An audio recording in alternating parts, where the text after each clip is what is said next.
Click করুন অ্যাপের bell আইকনে আর সাবস্ক্রাইব করুন এবিপি আনন্দ। সব সময় থাকুন খবরে।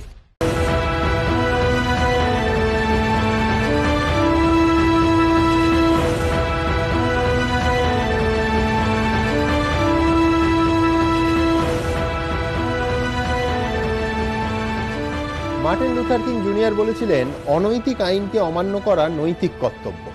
এখন সিএএ নৈতিক না অনৈতিক, গোটা দেশে তা নিয়ে রাজনৈতিক তরজা তুঙ্গে। তবে মমতা বন্দ্যোপাধ্যায় এনপিআর বাতিলের দাবিতেও অনড়। আজ তার হুঁশিয়ারি, প্রশ্নমালা থেকে বাদ দিতে হবে মা বাবার জন্মস্থান এবং জন্ম তারিখ সংক্রান্ত প্রশ্ন। পাশাপাশি কেরল আর পাঞ্জাবের পর বিধানসভায় সিএএ বিরোধী প্রস্তাব আনার কথাও ঘোষণা করেছেন মুখ্যমন্ত্রী। বাম কংগ্রেসের অবশ্য দাবি, তাদের চাপেই এই সিদ্ধান্ত নিতে হয়েছে মুখ্যমন্ত্রীকে।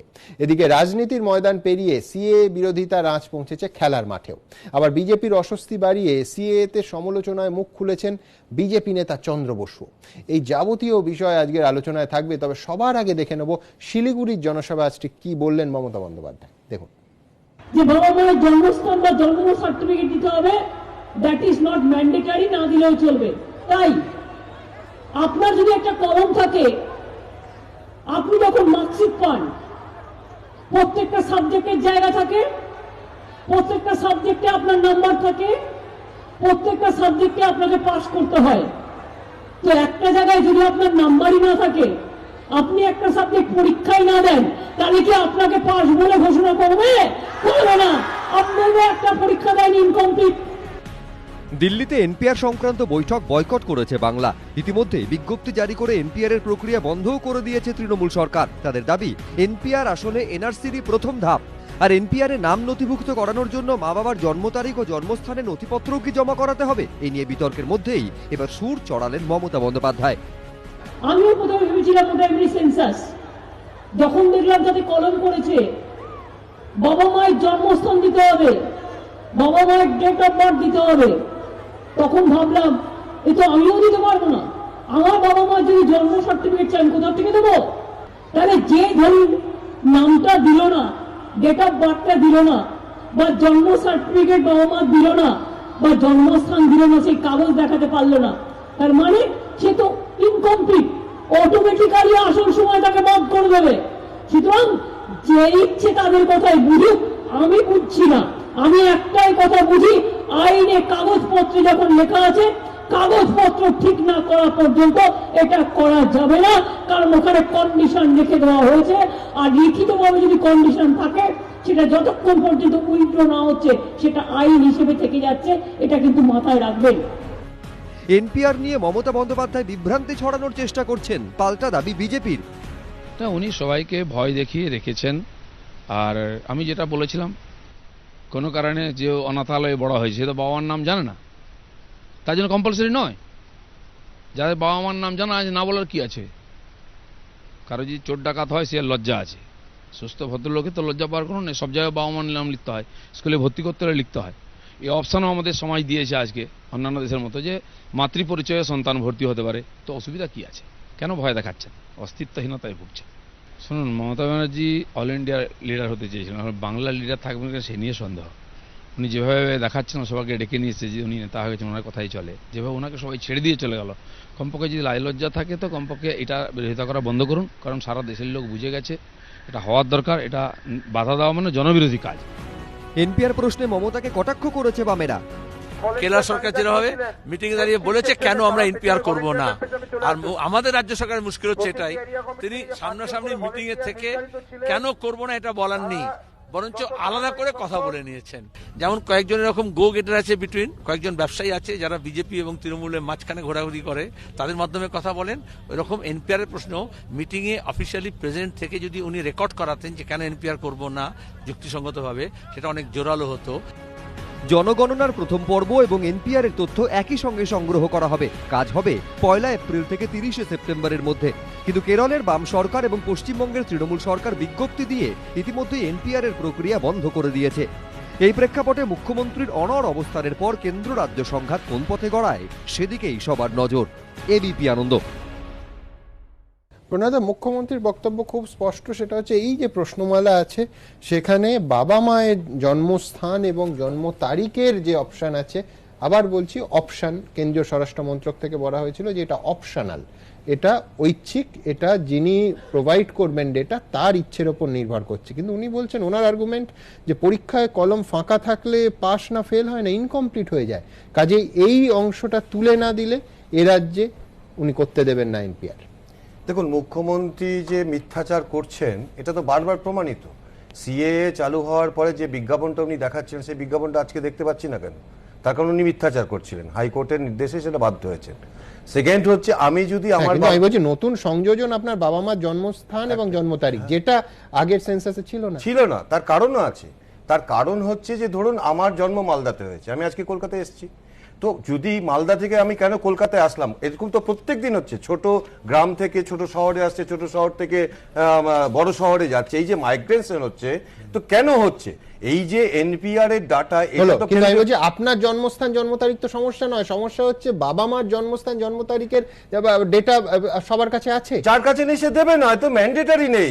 আমার কাছে যদি থাকে আমি দেবো, যার কাছে নেই সে দেবে না।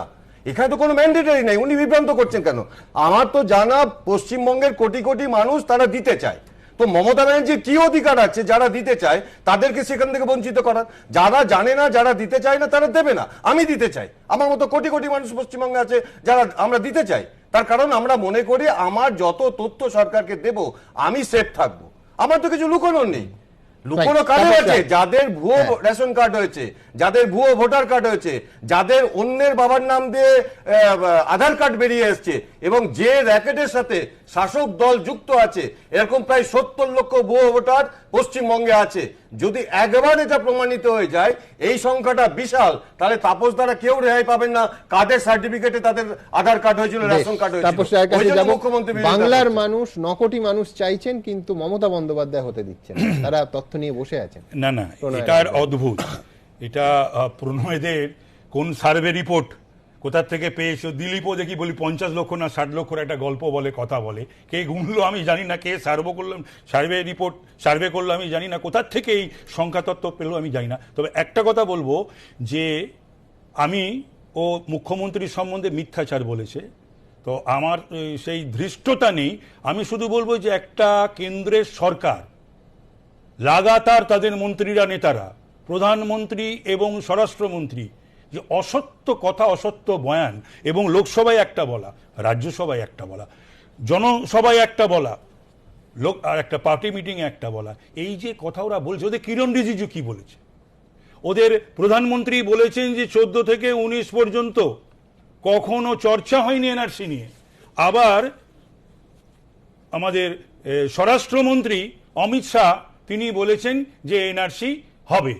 এনআরসির বেসিসটা বলছে ওদের দুটো মন্ত্রী পার্লামেন্টের ফ্লোরে দাঁড়িয়ে, একজন কিরণ রিজিজু সে বলেছে নভেম্বর মাসে 26 তারিখে, আর এপ্রিল মাসে 2015-তে পার্থ ভাই, হরি ভাই, সে বলেছে যে আমরা এটাকে এনআরসিটা করব, তার আগে আমরা এনপিআর করে নিচ্ছি। তার মানে এনপিআরটা হচ্ছে প্রি স্টেপ অফ এনআরসি। আপনি বলছেন যে মিথ্যাচার কারা করছে, কোন দল করছে, এবং কেন্দ্রের স্বরাষ্ট্রমন্ত্রী, প্রধানমন্ত্রী করছে এই অসত্য কথা বলে ভারতবর্ষের মানুষকে উদ্বিগ্ন এবং বিভ্রান্ত করে রেখেছে। সিএএ বিরোধিতায় এর আগে আমরা দেখেছি পাঞ্জাব এবং কেরল, প্রথমে কেরল তারপর পাঞ্জাব বিরোধিতায় প্রস্তাব পাশ হয়েছে। আপনি এক্ষুনি বলবেন যে এনআরসি বিরোধিতায় সবার আগে পশ্চিমবঙ্গ প্রস্তাব পাশ করেছে, প্রস্তাব পাশ সেপ্টেম্বর একদম 6 সেপ্টেম্বর সবার আগে পশ্চিমবঙ্গে প্রস্তাব পাশ হয়েছে। গতকাল আহমেদ প্যাটেল বলেছেন যে কংগ্রেস শাসিত যে 3টে রাজ্য আছে তারাও সিএএ বিরোধী প্রস্তাব পাশ করাবে। কংগ্রেস এবং সিপিএম এর দাবি, আজকে মমতা বন্দ্যোপাধ্যায় বলছেন সিএএ বিরোধী প্রস্তাব, আপনি যে বিধানসভার সদস্য সেই বিধানসভাতেও সেই প্রস্তাব পেশ হবে এবং পাশ নিশ্চিতভাবে। কংগ্রেস এবং সিপিএম এর দাবি, তাদের দাবিতেই হলো এই একদিনের অধিবেশন হয়েছিল, বিরোধীরা প্রেস কনফারেন্স করে বলেছিল যে এটা করতে হবে। আমি তো বলতে পারি যে এনআরসি বিরোধী, সিএএ বিরোধী, ডিমনিটাইজেশন বিরোধী, জিএসটি বিরোধী প্রথম প্রতিবাদ যিনি করেছিলেন তিনি মমতা বন্দ্যোপাধ্যায়। তাহলে তার দেখা দেখি দেশ করলো, বা কংগ্রেস করলো, বা সিপিএম করলো, বা এখানে বন্ধ রাখলো। না, ওদের বিধানসভা ছিল, আমাদের বিধানসভা আমাদের যে বিধানসভাটা বন্ধ হয়েছে সেটা সাইনে ডাই প্রোরোগড, তারপরে একটি বিধানসভা একদিনের জন্য রাজ্যসভার সেক্রেটারিয়েটে তাদের রিকোয়েস্টের বেসিসে একটা র্যাটিফিকেশনের জন্য 2 ঘন্টার একটা বিধানসভা হয়। তো সুতরাং তারপরে তো বিধানসভা ডাকতে হবে। বিজনেস ছাড়া, সরকারি বিজনেস অথবা এই রকম ধরনের কোন নির্দেশ ছাড়া, আমি তো দীর্ঘদিনের বিধানসভার সদস্য, তো বিধানসভাটা না ডাকলে পরে কোথায় হবে? ওরা বিধানসভা ডেকেছে, তাই হচ্ছে আমরা বিধানসভা ডেকে 3-4 দিনের মধ্যে আমাদের বিধানসভা। আচ্ছা, এটা বলে নেবো। একটা প্রশ্ন হচ্ছে যে যেদিনকে কংগ্রেস এবং সিপিএম এর পক্ষ থেকে বিধানসভায় প্রস্তাবটা আনা হলো সর্বদলীয় প্রস্তাবের ব্যাপারে, তখন মমতা বন্দ্যোপাধ্যায় পিছপা হলেন কেন? 1। 2 নম্বর, শিলিগুড়িতে গিয়ে বলতে হলো যে আমরা সর্বদলীয় প্রস্তাব আনবো, যখন কংগ্রেস 3টে স্টেটে আনবে বলে অমিত প্যাটেল বলে দিয়েছেন। এটা খেয়াল করবেন। আসলে যেটা হচ্ছে সুমন দা, যে একটা সমঝোতা এক্সপ্রেস চলছে, পরিষ্কার যে সমঝোতা এক্সপ্রেস ওই রাজ্যপালের কাছে গিয়ে, রাজভবনে গিয়ে প্রধানমন্ত্রীর সঙ্গে একটা সমঝোতা এক্সপ্রেস চালু করেছেন। ফলে কোন দিকে যাবেন বুঝতে পারছেন না। মোদির কাছে কখনো যাচ্ছেন, কখনো বিরোধীদের কাছে যাচ্ছেন। এই দ্বিচারিতার ভূমিকাটা কিন্তু মমতা বন্দ্যোপাধ্যায় এক্সপোজ করে দিচ্ছেন। এনপিআরও হতে দেবেন না সমঝোতা এক্সপ্রেস। না, খুব ভালো কথা, সেটা বুঝতে এতদিন সময় লাগলো কেন? তাহলে তো বলতে হবে 10টা দিন সময় লাগলো কেন? তাহলে কি হ্যাঁ। কংগ্রেস সিপিএম আগে বুঝছে, ওরা পরে বুঝছেন? তাপসদা বলছিলেন সঠিকভাবে যে সর্বভারতীয় ক্ষেত্রে প্রথম পথ দেখিয়েছেন মমতা বন্দ্যোপাধ্যায়। আমি অস্বীকার করছি না, এনআরসি রেজলিউশন এনেছেন, কিন্তু এনপিআর এর ব্যাপারে পিছপা হয়েছিলেন কেন? তার কারণটা হচ্ছে অন্য কিছু না। তার মধ্যে ইতিমধ্যে নরেন্দ্র মোদীকে কথা দিয়ে দিয়েছেন। এই যে সর্বদলীয় রেজলিউশনটা আনতে অসুবিধা কি ছিল? এখন আমার দল পাঠাবে কি কংগ্রেস ঠিক করে দেবে, বিজেপি ঠিক করবে, বিধানসভা ডাকতে হচ্ছে মমতা বন্দ্যোপাধ্যায়, বিধানসভা নতুন করে ডাকতে হচ্ছে কেন? শিলিগুড়িতে ব্যর্থতার জন্য, কেন শিলিগুড়িতে মনে পড়লো? আজকে 10 দিন ধরে কেন মনে পড়লো? ফ্যাসিস্ট শক্তি উঠে এসেছে। আপনি বলুন, it is your failure, failure of Congress party, failure of Sonia ji and Rahul Gandhi. 10 দিন সময় লাগলো রাজ্যের মুখ্যমন্ত্রী, 10টা দিন সময় লাগলো এনপিআর এর ব্যাপারটা বুঝতে, যখন সর্বভারতীয় ক্ষেত্রে কংগ্রেস সিএ বিরোধিতা প্রস্তাব আসছে রাজ্য বিধানসভায়, মমতা বন্দ্যোপাধ্যায় বললেন। অবশেষে কি বাম শাসিত কেরল এবং কংগ্রেস শাসিত পাঞ্জাবের পথে হাঁটতে চলেছে তৃণমূল শাসিত বাংলাও? সিএ এর প্রতিবাদে কি এবার বিধানসভায় প্রস্তাব পাশ করাবেন মমতা বন্দ্যোপাধ্যায়? সোমবার উত্তরবঙ্গে যাওয়ার পথে সেই কথাই জানালেন তিনি। We have already passed a resolution for NPR also before 4 months ago. For CAR also we passed another resolution within 3-4 days. CA বাতিলের দাবিতে সবার প্রথম বিধানসভায় প্রস্তাব পাশ করে বাম শাসিত কেরল, পাশে দাঁড়ায় কংগ্রেস। এরপর কংগ্রেস শাসিত পাঞ্জাবও বিধানসভায় সিএ এর বিরোধিতায় প্রস্তাব পাশ করে। এরই মধ্যে চলতি মাসের 9 তারিখ বিধানসভার একদিনের বিশেষ অধিবেশনে সিএ বাতিলের দাবিতে বিধানসভায় একটি প্রস্তাব আনার দাবি জানায় বাম কংগ্রেস, কিন্তু তৃণমূলের আপত্তিতে সেই প্রস্তাব আনা যায়নি। এরপরই মমতা বন্দ্যোপাধ্যায়ের সঙ্গে নরেন্দ্র মোদীর গোপন আতাতের অভিযোগে সরব হয় বাম কংগ্রেস। এরই মধ্যে 11 তারিখ রাজভবনে নরেন্দ্র মোদীর সঙ্গে মমতা বন্দ্যোপাধ্যায়ের সাক্ষাৎ হয়। এরপরই আরো জোরালোভাবে কংগ্রেস সিপিএম দাবি করে সারদা নারদের তদন্তের হাত থেকে বাঁচতে মোদীকে চটাতে চাইছেন না মমতা, তাই সিএ বিরোধী প্রস্তাবও আনছেন না বিধানসভায়, আবার দিল্লিতে বিরোধীদের বৈঠকেও যাচ্ছেন না। এই প্রেক্ষাপটে সিএ নিয়ে মুখ খুলে দলের অস্বস্তি কিছুটা বাড়ান Saugata Roy. I must give credit not to CPM but to Pinarayi Vijayan. ও একটা পুরো অ্যাসেম্বলিতে সব পার্টিকে সঙ্গে নিয়ে একটা রিজলিউশন করেছে। পাঞ্জাবের সরকার রিজলিউশন করে আবার সুপ্রিম কোর্টে গিয়েছে। পিনারাই বিজয়ন রিজলিউশন করে আবার সুপ্রিম কোর্টে গিয়েছে। তার ফলে সেইখান থেকে আমরা ছোট্ট এক ধাপ কেরালা থেকে পিছিয়ে আছি। রবিবার আবার তৃণমূলের বিধায়ক তথা মন্ত্রী ব্রাত্য বসু দাবি করেন কংগ্রেস সিপিএমই নাকি প্রস্তাব আনতে বাধা দিচ্ছে। পাঞ্জাব এবং কেরলে যেমন বিধানসভাতে একটা প্রস্তাব পাশ হয়েছে যে আমরা এনআরসি মানছি না, আমরা সিএ মানব না, তা আমাদের এইখানে কেন এই নিয়মটা চালু হতে যায় প্রস্তাব আকারে আনছেন না কেন আমাদের মাননীয় মুখ্যমন্ত্রী মমতা ব্যানার্জি? আমরা সাধারণ মানুষের কাছে একটু এই প্রশ্নটা ঝাপসা হয়ে যাচ্ছে, আমরা হেরে যাচ্ছি। ওই সহ যখন পাস করা হয় আপনি বলবেন যারা তার সেই সর্বদলীয় আলোচনার ক্ষেত্রেও ও পাস করানোর ক্ষেত্রেও দুটি দল সম্মত হয়নি, একটি সিপিএম একটি কংগ্রেস। ওরা পাড়াতে বয়কট করছে। আর এই প্রেক্ষাপটে সোমবার মুখ্যমন্ত্রী জানালেন বিধানসভায় সিএ বিরোধী প্রস্তাব আনার কথা। তার এই সিদ্ধান্তের মধ্যে নিজেদের অবস্থানেরই জয় দেখছে বাম কংগ্রেস। আমি এবং সুজন চক্রবর্তী প্রেস কনফারেন্স করে বলেছিলাম সিএ এর বিরুদ্ধে একটা প্রস্তাব যেমন কেরল নিয়েছে, আমাদের এখানে নেওয়া হোক। সরকার পক্ষ সেদিন আমাদের কথা শোনেননি, তারা গায়ের জোরে তখন বললেন, আমাদের খুব সমালোচনা করলেন। আজকে যখন তার বিশ্বাসযোগ্যতা নষ্ট হতে যাচ্ছে, তখন তিনি হয়তো রিয়েলাইজ করেছেন যে কংগ্রেস এবং বামফ্রন্ট যেটা বলেছিল সেটা ঠিকই বলেছিল। মুখ্যমন্ত্রীকে আমি তখন ধন্যবাদ জানাবো যদি দেখি ঠিকঠাক মতো নিয়েছেন, কিন্তু ধন্যবাদ আমি আপনাদের জানাতে চাই, কারণ আপনারা না থাকলে মুখ্যমন্ত্রী এই কথা বলতে যেতেন না। সিএ বিরোধী প্রস্তাব আনা নিয়ে মমতা বন্দ্যোপাধ্যায়কে কটাক্ষ করেছে বিজেপি। সংখ্যাধিক্য আছে বিধানসভায়, মমতা বন্দ্যোপাধ্যায় একটা রেজলিউশন আনলেন যে নারদার ক্ষেত্রে যারা যারা অভিযুক্ত তাদের ক্ষেত্রে কোনো ইন্ডিয়ান ক্রিমিনাল অ্যাক্ট বা প্রসিজিওর অ্যাপ্লিকেবল হবে না। রেজলিউশন করলাম, সেটা কি সম্ভব? ভারতের একটা আইন হয়েছে, সেই আইনের বিপক্ষে আমি একটা রেজলিউশন করলাম, আমার নির্দিষ্ট আমার এমএলএ আছে বলে, তাই বলে ভারতে সংবিধানের শাসন, আইনের শাসন বন্ধ হয়ে যাবে? এদিন উত্তরবঙ্গ থেকে ফের একবার এনআরসির বিরুদ্ধে সুর চড়ান মুখ্যমন্ত্রী। এনআরসি নিয়ে চিন্তা করবেন না, আমি আছি, কেউ গায়ে হাত দিতে পারবে না, কিচ্ছু হবে না, কেউ অধিকার করতে পারবে না। সোমবার ফের একবার এনআরসি সিএ এর বিরুদ্ধে কর্মসূচিতে অংশ নেন প্রেসিডেন্সি বিশ্ববিদ্যালয়ের পড়ুয়ারা। পড়ুয়াদের কর্মকাণ্ডে সামিল হন প্রাক্তনীরাও। এনআরসি সিএ এই গোটা ব্যাপারটাই একটা অদ্ভুত রকম তাড়াহুড়োর মধ্যে চাপিয়ে দেওয়া হয়েছে গোটা দেশের উপর। এই জিনিসটা হলে এর শেষ পর্যন্ত এর ফল কি সেটা আমি নিজেও শিওর নই। এই জিনিসটা এরকম ভাবে মানা যায় না। সব মিলিয়ে সিএ এনআরসি নিয়ে পক্ষে বিপক্ষে কর্মসূচি অব্যাহত। এবিপি আনন্দ। সৌগত রায় অবশ্য বিজয়নকে কৃতিত্ব দিচ্ছেন না। একটা জিনিস মুশকিল হচ্ছে যে অনেকবারই আমরা বলেছি যে চকচক করলে যেমন শোনা হয় না, চিৎকার করলেও প্রতিবাদ হয় না সব সময়। এবং একইভাবে যে বিধানসভায় যদি প্রস্তাব এনে পাশ করান তাহলেও হচ্ছে যে কেরল পশ্চিমবঙ্গ হয় না এবং বামের বিকল্প তৃণমূল হয় না।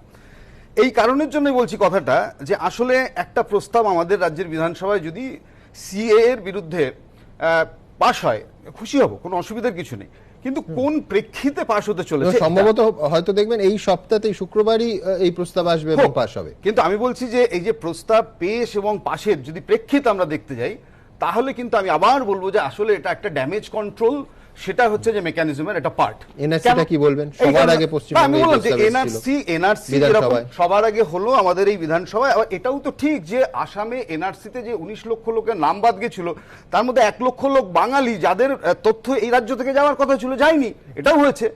আমি বলছি এবার এখানে দাঁড়িয়ে যদি বলেন যে নাগরিকত্ব আইনের প্রস্তাব পেশ করার কথা কেন ভাবা হচ্ছে, ভাবা হচ্ছে এই কারণে যেমন সিএ জুড়ে গোটা দেশ জুড়ে যে এই আন্দোলন বিশেষত তরুণ নেতৃত্বে যে চলছে, এবং সেখানে দাঁড়িয়ে কলকাতাতেও যখন যেদিন স্বয়ং প্রধানমন্ত্রীও আসলেন, আমি বলছি যে গোটা উত্তর পূর্বে কোথাও প্রধানমন্ত্রীর প্লেন নামতে পারলো না একদিন 1 ঘন্টার জন্য, স্বরাষ্ট্রমন্ত্রীর প্লেন পশ্চিমবঙ্গে নামলো এবং রাজভবন থেকে প্রায় কি বলবো রেড কার্পেট বিছিয়ে সেই মিটিং করা হলো রাজভবনে। আমি বলছি যদি পলিটিক্যালি আমি সংঘাতের পরিস্থিতিতে যেতে চাই, আমি বলছি এটা তো রাজনৈতিক সংঘাত, এখানে রাজনৈতিক সমঝোতার বার্তা যাচ্ছে, তো আমি কেন হচ্ছে যে ওই জায়গায় যাবো ওখানটায় দাঁড়িয়ে। আমি বলছি এখানে দাঁড়িয়ে আর একটা প্রশ্ন খুব ইম্পর্টেন্ট হয়ে যাচ্ছে যে এই যে যখন বুঝলেন যে মোদি সাহেবের সাথে আসলে আর্থিক সমঝোতা না, রাজনৈতিক সৌজন্যের নাম করে রাজনৈতিক সমঝোতা হচ্ছে, এবং এটা প্রায় আমাদের রাজ্যের মানুষ বুঝতে পারছে, এরকম একটা সময় ড্যামেজ কন্ট্রোল মেকানিজম এটা 1। 2 আমি সুমনবাবু আর একটা জিনিস বলবো যে বিরোধী বৈঠকে তারা গেলেন না, তৃণমূল কংগ্রেস, আচ্ছা নাই যেতে পারেন সে দল,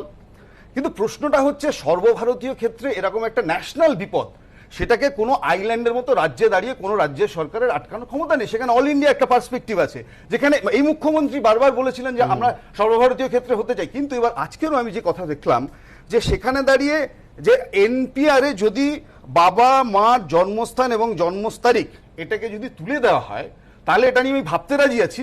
এটার মধ্যেও আমি বলছি যে আবার সমঝোতার একটা বার্তা যাচ্ছে।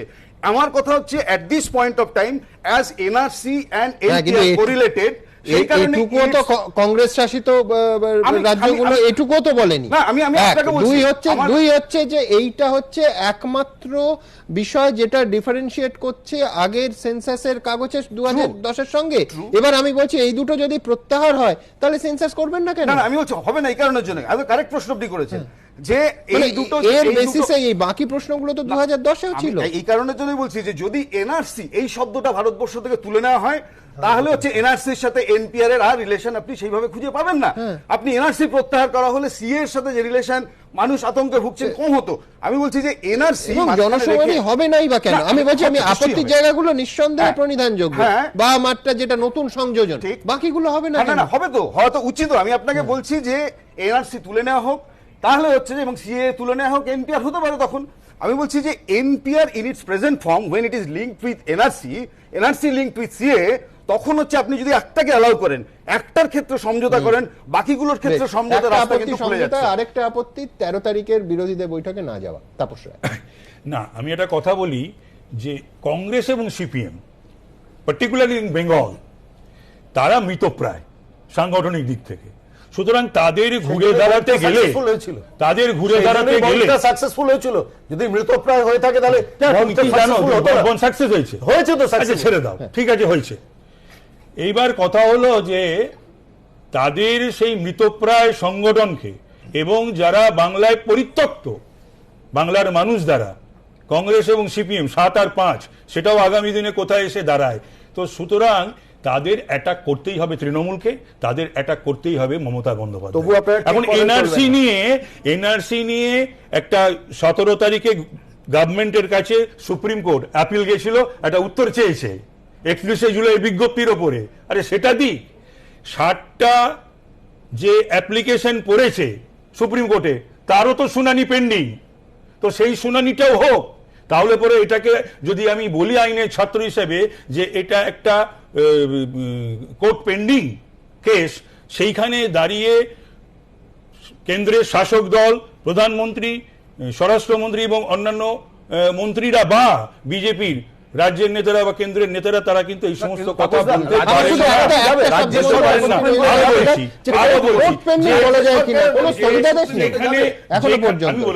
আমি বলে দিচ্ছি, যেখানে আমরাও ইলেক্টেড বাই দ্য পিপুল, আমরাও প্রোডাক্ট অফ কনস্টিটিউশন, সেখানে যদি দেখা যায় রাজ্য সরকারের সঙ্গে, রাজ্য সরকারগুলির সঙ্গে কেন্দ্রের সরকার কথা বলার, আলোচনা করার কোনো প্রয়োজন বোধ করেন না, আমরাও প্রতিনিধি পাঠানোর কোনো প্রয়োজন বোধ করি না। আচ্ছা বেশ,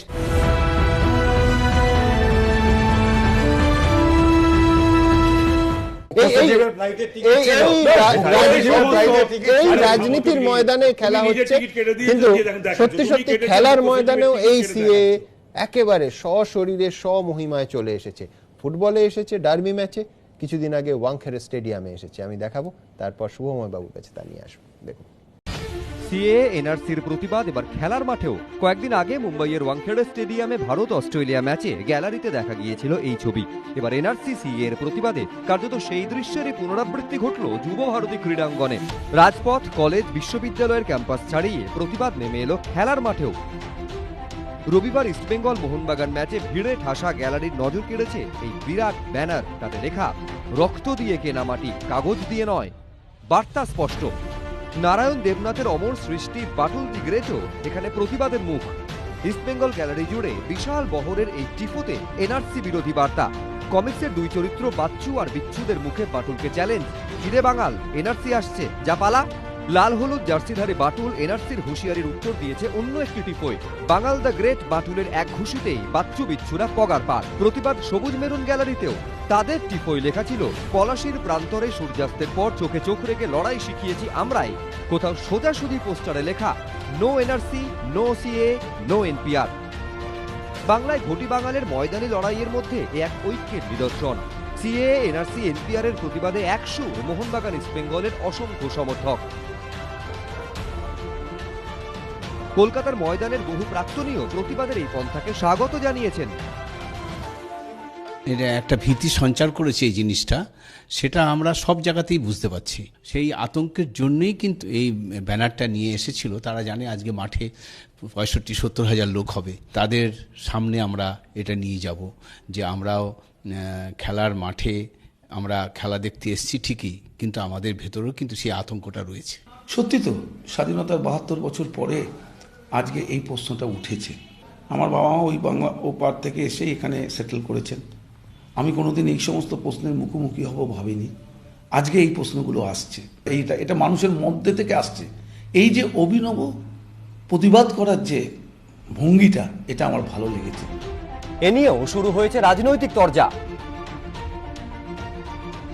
গতকাল ফুটবলের খেলা ছিল ইস্টবেঙ্গল আর মোহনবাগানে।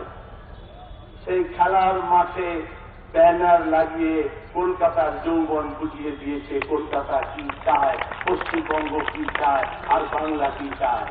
যারা মমতা ব্যানার্জি দয়ায় করে খাচ্ছিলেন তারা বাধ্য হয়ে আজকে রাস্তায় নামছেন। ফুটবল মাঠের কয়জন প্লেয়ার আছেন এর সঙ্গে, তাতে কি যায় আসে?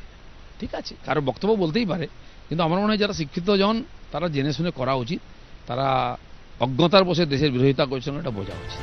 সম্প্রতি মুম্বাইয়ের ওয়াংখেড়ে স্টেডিয়ামে ভারত অস্ট্রেলিয়া ম্যাচে গ্যালারিতে বেশ কিছু পড়ুয়াকে দেখা গিয়েছিল নো সিএএ নো এনআরসি লেখা টি শার্ট পরে প্রতিবাদ জানাতে। কলকাতাতেও খেলার মাঠে দেখা মিলল সেই প্রতিবাদের। সৌভিক মজুমদার, এবিপি আনন্দ, কলকাতা। যা বলছিলাম শুভময়দা, রাজনীতির ময়দান চাপিয়ে খেলার ময়দানে যুব ভারতীর ডার্বি ম্যাচে কোনো তৃণমূল বিজেপির ডিবেট হচ্ছিল না। ওয়াংখেড়েতে ইন্ডিয়া অস্ট্রেলিয়ার ফার্স্ট ম্যাচ, সেখানে সাধারণ দর্শক, খেলার মাঠে আমরা জানি বেশিরভাগ সংখ্যাগরিষ্ঠই যুবক, তারা পোস্টার হোর্ডিং নিয়ে গেছে। একটা রাজনৈতিক বিতর্ক কোথাও কিন্তু সাধারণ, মানে আমি বলছি কোন পক্ষ ভারী, কোন পক্ষ অপেক্ষাকৃত কম ভারী, কারা বেশি সমর্থন পাচ্ছে সে অন্য প্রসঙ্গ, কিন্তু সাধারণ মানুষের জীবনের বোধহয় এই বিতর্কটা খুব কাছাকাছি। সাধারণ মানুষের জীবনে আমাদের দেশে এবং বিশেষ করে আমাদের রাজ্যে কাগজ দেখানোর একটা যন্ত্রণা আছে। যেমন আধার কার্ড বানাতে গিয়ে আমার নিজের পরিবারের মধ্যেই প্রচুর মানুষের একাধিকবার লাইন দিতে হয়েছে।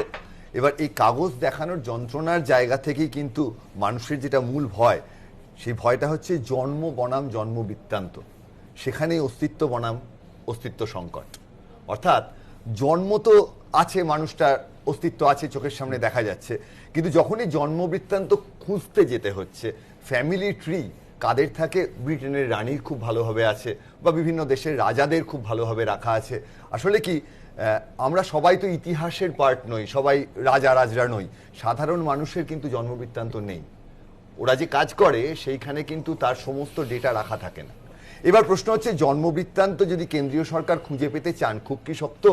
আধার কার্ডের সময় তো প্রচুর ডেটা আমাদের নেওয়া হয়েছিল, সেই ডেটা তো আছে। এবং একজন বড় স্ট্যাটিস্টিশিয়ানের মধ্যে লিখেও ছিলেন একটি খবরের কাগজে যে আধার করার যে এফর্ট, তাকে যদি আদমশুমারির সঙ্গে কাজে লাগানো যায় তাহলে দেশের অনেকটা খরচ বাঁচে।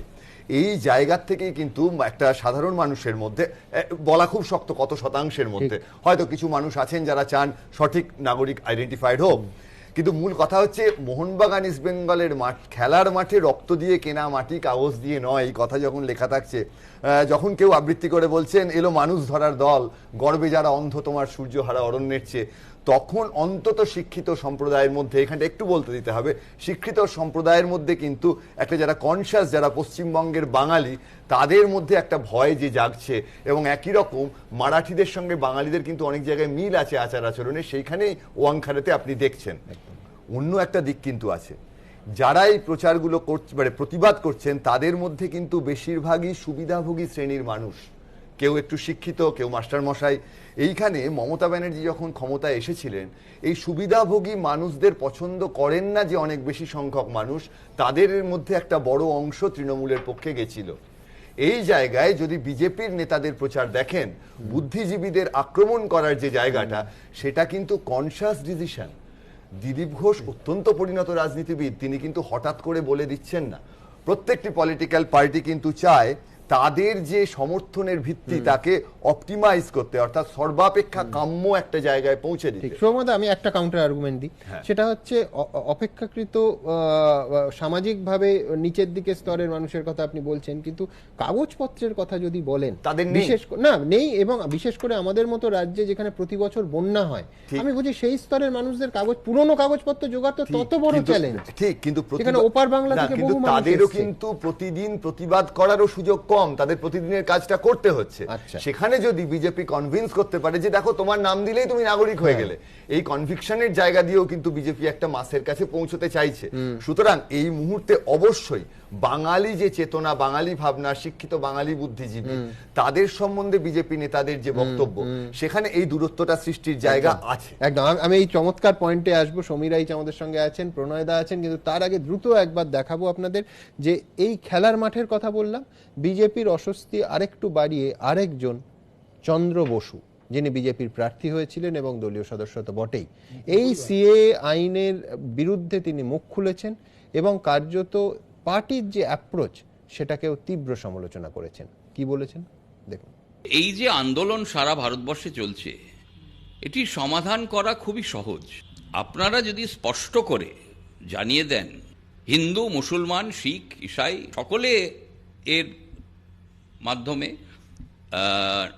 সিটিজেনশিপ পাবে। সিএ এর বিরোধিতায় দেশ জুড়ে বিক্ষোভ আন্দোলনের মধ্যেই এবার বিজেপির অস্বস্তি বাড়ালেন দলের রাজ্য সহ সভাপতি তথা নেতাজির নাতি চন্দ্র বসু। 1 মাসের মধ্যে দ্বিতীয়বার এই আইন নিয়ে সরব হলেন তিনি। মোদি, অমিত শাহর আনা সিএতে বলা হয়েছে বাংলাদেশ, পাকিস্তান ও আফগানিস্তান থেকে আসা শুধুমাত্র হিন্দু, শিখ, পার্সি, বৌদ্ধ, জৈন ও খ্রিস্টান শরণার্থীরাই নাগরিকত্ব পাবেন, অর্থাৎ অমুসলিমদেরই নাগরিকত্ব দেওয়া হবে। নাগরিকত্ব দেওয়ার ক্ষেত্রে এই ধর্মীয় বিভাজনের প্রতিবাদেই উত্তাল দেশ। আর বিরোধীদের মতোই বিজেপি রাজ্য সহ সভাপতিরও আপত্তি ঠিক এখানেই। এই যে আন্দোলন সারা ভারতবর্ষে চলছে, এটি সমাধান করা খুবই সহজ। আপনারা যদি স্পষ্ট করে জানিয়ে দেন হিন্দু, মুসলমান, শিখ, ইসাই সকলে এর মাধ্যমে সিটিজেনশিপ পাবে। ধমকি দিয়ে কিন্তু কোনো আইন কার্যকরী করা যায় না। আমাদের বিপক্ষে যারা আছে তাদের এইভাবে আক্রমণ করা মনে হয় আমাদের পক্ষে এটি শোভা দেয় না। মোদি, অমিত শাহরা যখন জোরালোভাবে সিএ সমর্থন করে চলেছেন, তখন তাদেরই দলের রাজ্য সহ সভাপতির এহেন মন্তব্যে অস্বস্তিতে বিজেপি। সাংগঠনিক গোপনীয়তা, মতাদর্শের প্রতি প্রগাঢ় বিশ্বাস এবং নেতৃত্বের প্রতি প্রশ্নাতীত আনুগত্যই একটা সংগঠিত রাজনৈতিক দলের প্রাথমিক শর্ত। এছাড়া আমি এই সম্পর্কে আর কোনো মন্তব্য করব না। ওনাকে কে নেতা বানিয়েছে? কটা ভোট পেয়েছিলেন? একটা পঞ্চায়েত জিতে আসুন, তারপরে বড় বড় কথা বলবেন। বিজেপির নেতা হলেও সিএ নিয়ে নেতাজির নাতির বক্তব্যকে সমর্থন করেছে বামেরা। চন্দ্র বসুর জন্য আমার দুঃখ হয়। নেতাজি সুভাষ বোসের পরিবার তো দুঃখ হয় যে নেতাজি সুভাষ বোস সাম্প্রদায়িক রাজনীতির বিরুদ্ধে এত প্রখর ছিলেন, সেই নেতাজি সুভাষ বোসের পরিচয় জড়িয়ে আরএসএস অথবা বিজেপির পাশে চলে যাওয়াটা যে কি বিপজ্জনক, আশা করি এবং বোধ করি চন্দ্র বসু ধাপে ধাপে সেটা বুঝবেন। সিএ নিয়ে দলীয় নেতৃত্বের সমালোচনা করলেও পশ্চিমবঙ্গ, কেরল, পাঞ্জাব সরকার যেভাবে সিএ এর বিরোধিতা করছে সেটাও ভালোভাবে নিচ্ছেন না চন্দ্র বসু। সংসদে একটি আইন পাশ হয়ে যায় এবং ওটি অ্যাক্টে পরিণত হয়, তাতে যদি কোনো প্রশ্ন থাকে সুপ্রিম কোর্টে দ্বারস্থ হতে পারে। বিভিন্ন রাজ্য সরকার, আমাদের এখানে বর্তমান টিএমসি সরকারও, যে এই আইন তারা গ্রহণ করবেন না এবং সেটা কিন্তু আইনত সঠিক নয়। বেআইনি কাজ একটি রাজ্য সরকার তো করতে পারে না। পাস আর নো পাস আমি জানি না, পাসকে আবার নো পাসও করা যায়, কিন্তু আমরা মনে করি, আমাদের বিশ্বাস, ধারণা, আমাদের সামাজিক অভিজ্ঞতা, মানুষ এতে বিপদে পড়বে এবং এটা ফর্মালি পাস হলেও এটা উদ্যোগ করা উচিত। একদিকে বিজেপি নেতা চন্দ্র বসু যখন সিএ এর সমালোচনায় সুর চড়িয়েছেন, তখন এনআরসি নিয়ে পুরনো শরিক শিরোমণি আকালি দলের সঙ্গে বিজেপির মতানৈক্যও সামনে চলে এসেছে। এনআরসির বিরুদ্ধে সরব আকালি দলের নেতা মনজিন্দর সিং সিরসা জানিয়েছেন, বিজেপি নেতৃত্ব তাদের অবস্থান পুনর্বিবেচনা করতে বলেছিলেন, কিন্তু তা সম্ভব নয় বলে দিল্লি বিধানসভা ভোটে লড়াই না করার সিদ্ধান্ত নিয়েছেন তারা। यहाँ रहने का अधिकार मिलना चाहिए, लेकिन किसी को धर्म के नाम पर बाहर निकाल दिया जाए, यह भी बहुत अमान्य होगा और फिर हमारे में और उन कट्टर मुल्कों में अंतर नहीं रह जाएगा अगर हम भी उस लाइन को अडॉप्ट करेंगे। সিএ নিয়ে নীতিশ কুমারের জেডিইউ এখনো পুরোপুরি বিজেপির সুরে সুর মেলায়নি। এই প্রেক্ষাপটে প্রশ্ন উঠছে, তাহলে কি সিএ নিয়ে আগামী দিনে অন্দর থেকে বিজেপির অস্বস্তি আরো বাড়তে পারে? এবিপি আনন্দ।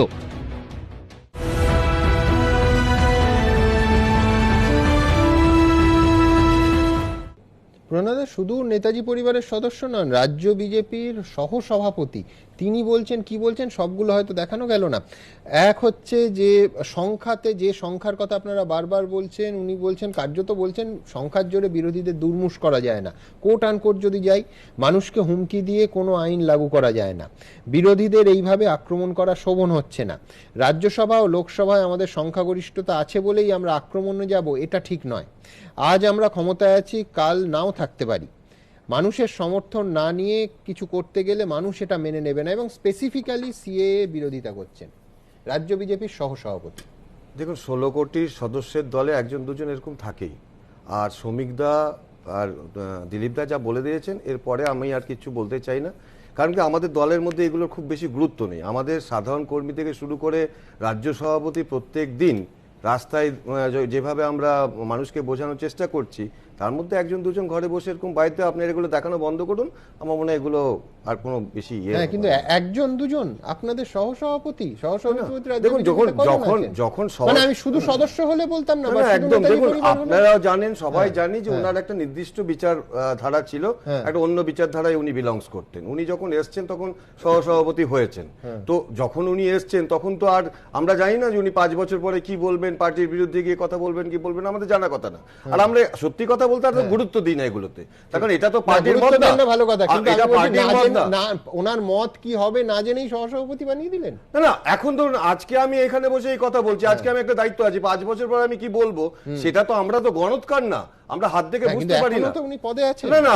না সুমনদা, পদে থাকতে পারে, কিন্তু দেশের স্বরাষ্ট্রমন্ত্রী, সরকারের প্রধান, দেশের প্রধানমন্ত্রী, দেশের সর্বসভাপতি সভাপতি যদি একভাবে কথা বলে আর একজন যদি কেউ অন্যভাবে কথা বলে, সেটা যে বলছে তার সমস্যা, দলের সমস্যা না। সেটা একটা কথা, এই মানুষটি চন্দ্র বসু নেতাজি পরিবারের সদস্য, তার বাইরে ওটাই হচ্ছে নেতাজি পরিবারটাই হচ্ছে পরিচয়। নেতাজি পরিবারটাই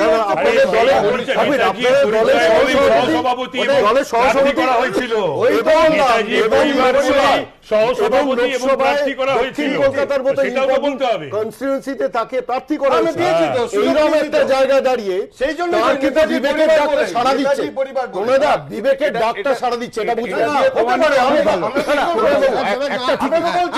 নেতাজি পরিবার ধরে রাখার মতো ক্ষমতা। আমি বললাম যে ওই যে কেউ একটু বিদ্রোহ ঘোষণা করে, আমি তো বললাম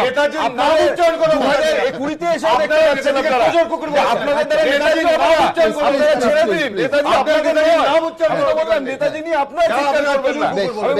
নেতাজি গান্ধীজি সব ছেড়ে দিন, আপনারা হিন্দুত্বের পথে যেরকম দৌড়াচ্ছেন দৌড়ান, দুদিন বাদে মানুষ বুঝবে কে থাকবে কে থাকবে।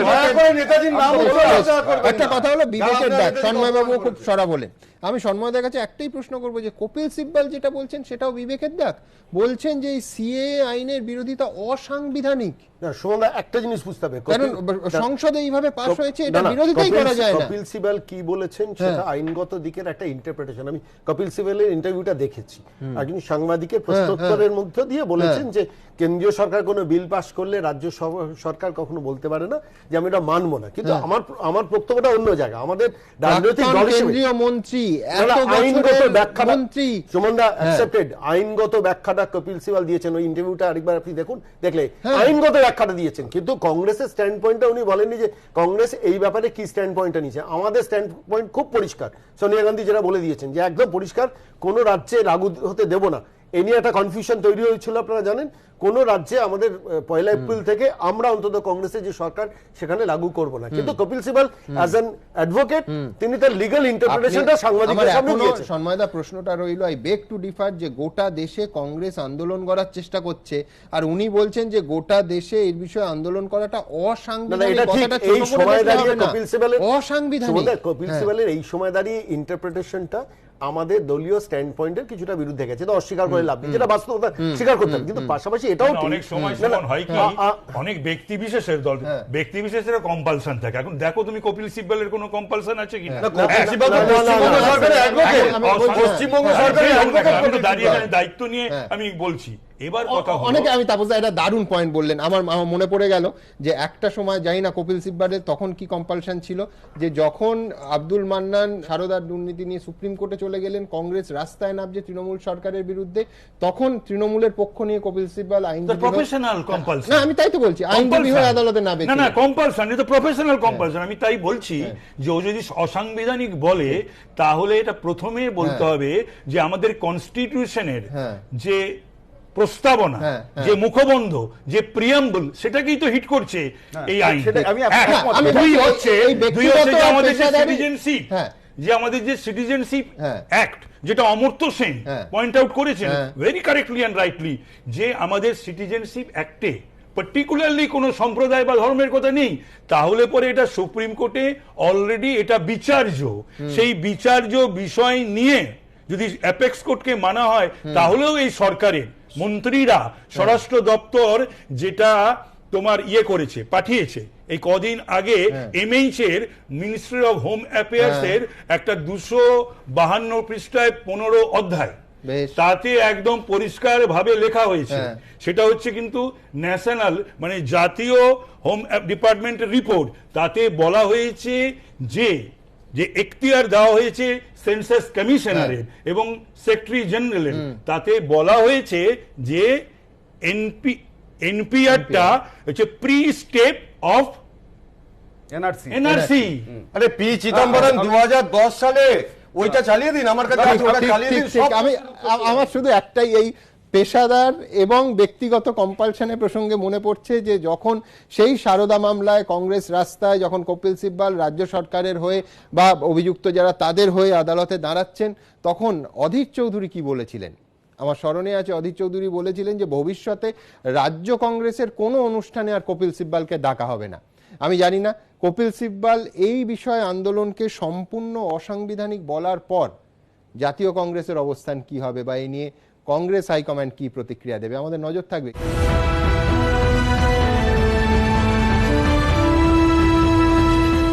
এবার আসবো আমাদের রাজনৈতিক ব্যঙ্গচিত্রের টিভি আঙ্গিকে। মহারাষ্ট্রের পর ঝাড়খণ্ডেও জোট অস্ত্রে বিজেপিকে কুপকাত করেছে বিরোধীরা। এই গোটা বিষয়টা নিয়ে আমাদের আজকের রাজনৈতিক ব্যঙ্গচিত্র, শোলে ছবি সেই বিখ্যাত জেলের দৃশ্যের ছায়ায়। দেখুন, উপভোগ করুন, হাসুন, কিন্তু কেস দেবেন না প্লিজ। দেখুন। কেস দেবেন না প্লিজ।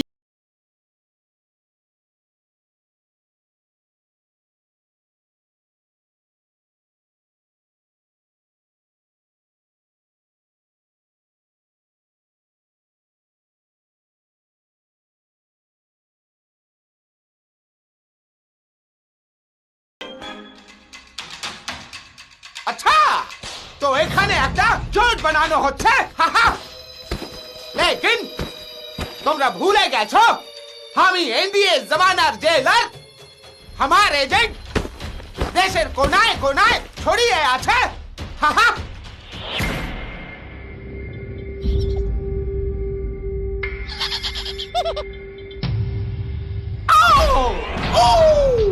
আচ্ছা, এ তাহলে নয়া জোটের অস্ত্র, তাহলে এই দিয়ে এখান থেকে বিরোধীদের সুরাং খোঁড়া হবে। লেকিন তোমরা ভুলে গেছো আমি এনডিএ জমানার জেলা।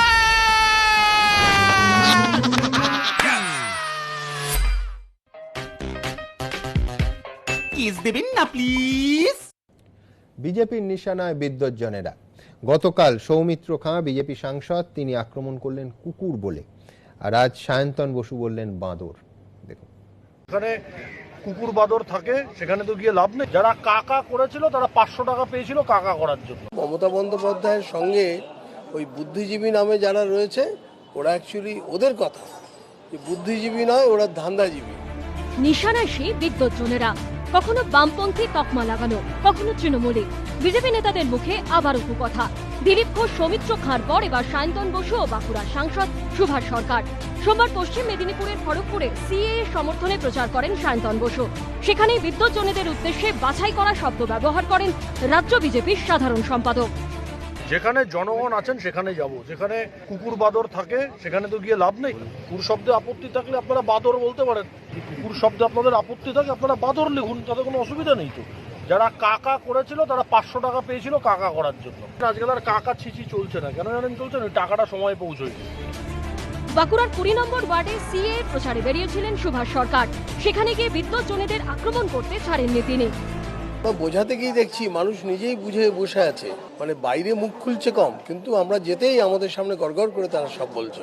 তারা এমন বলছে যে শুধু মমতা বন্দ্যোপাধ্যায়ের সঙ্গে ওই বুদ্ধিজীবী নামে যারা রয়েছে ওরা অ্যাকচুয়ালি ওদের কথা, যে বুদ্ধিজীবী নয়, ওরা ধান্দাজীবী। সিএ থেকে এনআরসি, দিল্লির জওহরলাল নেহরু বিশ্ববিদ্যালয়ে হামলা থেকে জামিয়া মিলিয়া বিশ্ববিদ্যালয়ে ছাত্র আন্দোলনে পুলিশের ভূমিকার প্রতিবাদে গেরুয়া শিবিরের বিরুদ্ধে পথে নেমেছেন বিদ্যুৎজনেরা। কেউ কেউ মমতার সঙ্গে, আবার অনেকেই সম্পূর্ণ অরাজনৈতিক মিছিলে পা মিলিয়েছেন। আর তার জেরে দিলীপ ঘোষ, সায়ন্তন বসু, সৌমিত্র খাদের কথার মুখে পড়তে হচ্ছে তাদের। যে সমস্ত বুদ্ধিজীবীরা নিজেদেরকে বুদ্ধিজীবী মনে করেন অথচ কামদুনির বেলায় চুপ থাকেন, পার্কস্ট্রিটে চুপ থাকেন, তেহট্টতে বোম বর্ষণ হচ্ছে সেটা চুপ থাকেন, তারা তৃণমূলের কুকুর ছাড়া কিচ্ছু না। যেমন আমরা বলতাম তেজর কুকুর, যেমন গোটা দেশব্যাপী গোটা বিশ্বব্যাপী জানতো, তো মমতা ব্যানার্জি কুত্তা এই বুদ্ধিজীবীরা যারা গতকাল সিএ এর বিরোধিতা করছেন। বিজেপি নেতাদের এহেন ভাষার তীব্র সমালোচনা করেছেন বিদ্যুৎজনরা। সায়ন্তন বসু আর সুভাষবাবু এর কোনো মানে ভ্যালু নেই, মানে যাদের সম্পর্কে উনি বলছেন তাদের সম্পর্কে আমার অনেক সমালোচনা থাকতে পারে, কিন্তু দ্যাট ডাজন্ট মিন যে সায়ন্তন বসু, সুভাষ সরকাররা ওদের সম্পর্কে বলবেন। যখন যুক্তিতে পারেন না তখন এই ধরনের খারাপ খারাপ কথা বলবেন। এরা তো এরকম প্রায় সময় বলে যে গুরুত্ব দেওয়ার কি আছে, যে কেউ যা খুশি বলছে আজকাল রাজনীতির বাজারে। আমার তো মনে হয় কোনো রিয়াকশন দেওয়ার কোনো প্রয়োজনই নেই, গুরুত্ব না দেওয়াটাই সবচেয়ে ভালো প্রতিক্রিয়া। এতদিন বিজেপির কুকথার সমালোচনা করে জবাব দিয়েছেন তৃণমূল নেতারা, এবার সরব হলেন মুখ্যমন্ত্রীও। It is better if I don't say anything about them, because sometimes the speech is also, it's just like golden. It is better to avoid that. You know, sometimes some people may support us, may not support us. That is their actual the freedom of speech and prerogative. But I'm sorry to say some BJP leaders, they are so egoist and so arrogant. They do not know what they are saying. That is too much. I don't want to mention their name even. সব মিলিয়ে বিদ্যুৎজনেদের সমালোচনায় BJP নেতাদের মধ্যে কার্যত প্রতিযোগিতা শুরু হয়েছে, আর তা নিয়েই এখন জোর বিতর্ক। এবিপি আনন্দ। সমীর রাইচের কাছে যাব। সমীরদা, নিতাই নন্দীগ্রামের পর যখন 2011-র আগে সরাসরি রাস্তায় বামফ্রন্টের বিরোধিতায় বিদ্যুৎজনেদের একটা অংশ নামলেন, তার মধ্যে তুমিও ছিলে, বহু আক্রমণ এসেছিল, কিন্তু প্রকাশ্যে কুকুর মাদর কেউ বলেনি, মনুষ্যতর জীব মানে মানুষও ভাবছেন না, এই বিষয়টা ছিল না। পার্টির কাগজে বহু আক্রমণ হয়েছে, ক্যামেরার সামনে, অফ ক্যামেরা, নানা রকম আক্রমণ হয়েছে, তখন সেই আক্রমণে তোমরা অত্যন্ত পার্ট অফ দ্য হতে, কিন্তু বোধহয় এটা ছিল না। দেখো, কুকথার রাজনীতি আমাদের পশ্চিমবাংলায় আমার দেখা তাও 20-25 বছর হতে চলল, এবং যারা এই ধরনের কুমন্তব্য করেন, যে দলেরই রাজনৈতিক নেতা বা নেত্রী হন, তুমি খেয়াল করে দেখবে যে তাদের নিজেদের অস্তিত্ব সংকট ছাড়া এটা বলেন না। আমি নাম করতে চাইছি না, ইভেন লেফট পার্টির মধ্যেও ছিল। আমি প্রয়াত হয়েছেন অনেকের নাম বলছি, বিনয় কোনার, আমি বলছি বিনয় কোনার থেকে আরম্ভ করে লেফট ফ্রন্টেরও একটা সময় শেষের দিকে ওনারা যখন বুঝে গেলেন যে ওনারা, আমি অস্তিত্বের সংকট কেন বলছি, ওনারা যখন বুঝে যান যে আমার সঙ্গে মানুষ নেই, সেটা কিন্তু লাস্টের দিকে তুমি বলছো রাজনৈতিক ভাবে পায়ের তলায় মাটি থাকে না। দেখো, আমি লাস্ট লোকসভায় বিজেপি 40%-এর উপর পার্সেন্টেজ, তারপরে আমরা দেখছি, তারপরে আবার আমরা লাস্ট 3টে বিধানসভা দেখলাম, তাতে আমরা রেজাল্টটা দেখছি। যেমন ধরো, যেরকম আমি বামফ্রন্টের কথা বলছি, যে সেই মানে কুকথা ঝড়, এবং বামফ্রন্টেরও প্রচুর মানুষ তার কিন্তু প্রতিবাদ করেছেন, কারণ বামফ্রন্টের একটা সুবিধে ছিল যে প্রচুর শিক্ষিত মানুষ এবং যারা dedicated to the party, dedicated to the society, এই মানুষটা কিন্তু ছিল, এটা আমরা অস্বীকার করার কোনো জায়গা নেই। একটা শ্রেণী হয়ে গেল লুটেরা, কিন্তু আরেকটা শ্রেণী কিন্তু তারা ডেডিকেটেড, তারা আজও, যার জন্য সমস্ত রাজনৈতিক দলে যতই অন্য দলে চলে যাক, বামফ্রন্ট থেকে যারা করেন, এটা কিন্তু একটা দৃঢ় বিশ্বাস যে তারা কিন্তু বামফ্রন্টটাই করবে, মরে গেলেও করবে।